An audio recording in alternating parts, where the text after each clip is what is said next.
أهلا أعزائي المتابعين في فيديو جديد وتأليف جديد من عيار تقيل. ويلا بينا يا أعزائي المتابعين نبدأ الفيديو. أعزائي المتابعين، أحب أعرفكم إن إحنا بنتعرض لأزمة مالية صعبة جدا. الأزمة المالية دي تم حساب حجم الديون اللي بنتعرض ليها، وحجمها كبير جدا زي ما انتوا شايفين. حجم الديون ضخم جدا، حتى إن آخر فيديو أصلا تم إصداره في القناة كان من مدة شهر. من بعد الشهر إحنا منزلناش أي فيديو ولا أي تأليف، رغم إن تم عمل تأليفات جديدة وإصدارات حديثة من التأليف، ولكن الأزمة المالية يا أعزائي المتابعين كانت سبب للأسف في التوقف عن عمل القناة. والفيديو ده عن أغنية حزينة بعنوان مفيش أمل. تأليف جديد من عيار التقيل جدا.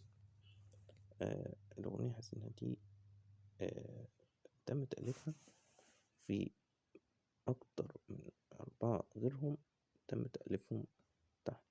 طب هيتم عرضهم ازاي لما احنا بنتعرض حاليا لأزمة مالية ضخمة؟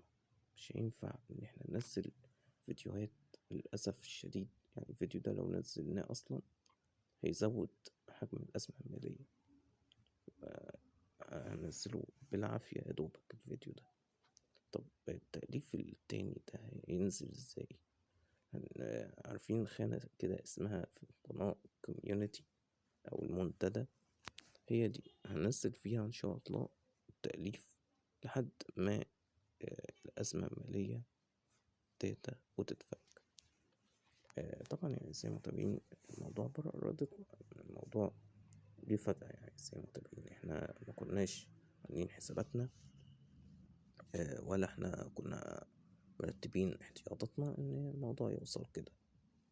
احنا الأمر جه فجأة كده في بداية شهر ديسمبر، وتفاجأنا بأزمة مالية رهيبة جدا، وفضل كمان حجم الأزمة المالية يزيد بالشكل الرهيب اللي انتوا شفتوه ده.